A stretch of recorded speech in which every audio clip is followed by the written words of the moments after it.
Hi, my name is Andrew Barwick. I'm a sophomore here at the University of South Carolina, Aiken, and I'm here in this exceptionalities class, and I'm about to show you my presentation on differentiation tools.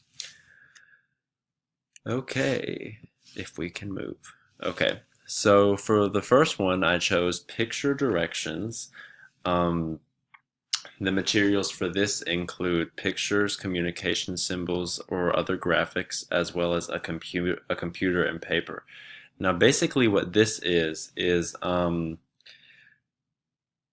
the teacher can use pictures as a helpful resource for students who have trouble with written directions that may be very lengthy or wordy. So pretty much if the student is there faced with these directions and they're just kind of confused, either they can't read or they're having a hard time reading them, the teacher can actually use pictures as a way to help the student better understand the directions and get a visual representation of them. This is especially beneficial if the teacher has a specific student in her class that she knows has a problem, whether it's with reading or any other kind of issue, and then she can use this accordingly.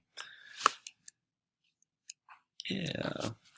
Okay. A good example here would be if the children were doing a lab experiment but they did not understand the instructions, pictures would especially be beneficial in this setting. But I thought a good tip would be that students should only have them available if they actually need them.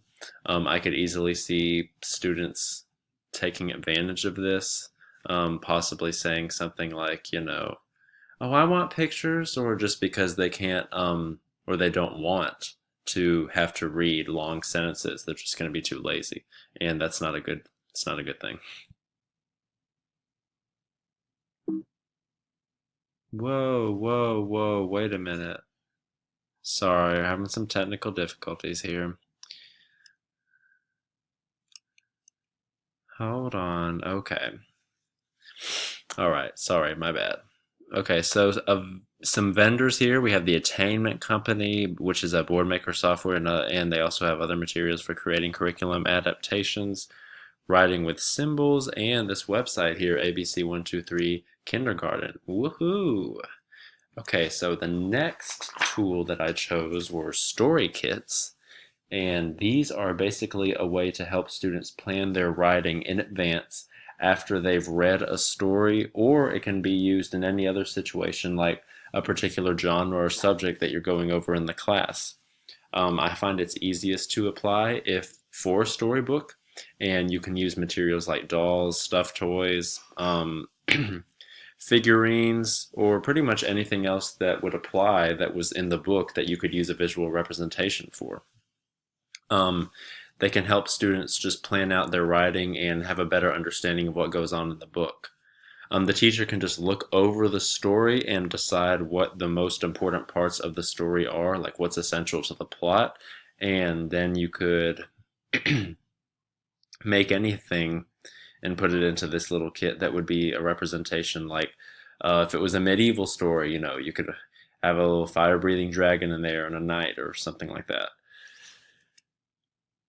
Um, an example would be if you use it in a math related context. Like I thought it would especially be beneficial for students who have trouble with math or they're still in the process of learning how to count or add. If you have blocks here and the student can actually hold them and move them, like to add 2 plus 3, that would be a bit more beneficial for them than just seeing it on a page. Some vendors here that you can look up would be this Ready-Made Story Kits, Lakeshore Learning, and this eichild.com environments. Woo! Okay, so writing toolbox. Um, this was the last one that I chose.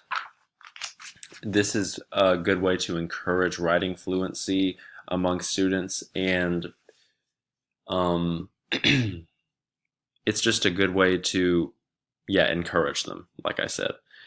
Students often get excited about having different options in class, especially at a young age.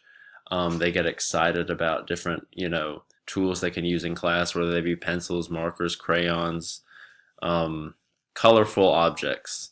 Kids love colorful things. So, this really would just help get them more motivated to write and to just get their work done. But in some cases, it's actually um, an essential thing rather than just a luxury. Some of them may need support because of motor problems that they might have, or need to supplement their writing with anything in this writing toolbox. So directions here would be for the teacher just to make a box packed with pretty much anything that he or she can think of that would be good for writing. And if the teacher is aware of a specific student in the class who has a certain kind of problem, then the teacher could just put in a tool that would match according to their problem. Like I said, children respond to certain colors that they like. So if the teacher knows what their favorite color is, they could use this to their advantage. Now, in the same way I said earlier about getting lazy, kids are keen on taking advantage of things. So the teacher just needs to make sure that the child doesn't become spoiled to the point where they decide, oh, I'm not using another pen. I only want my pen, my favorite pink pen. No, we're not playing that game.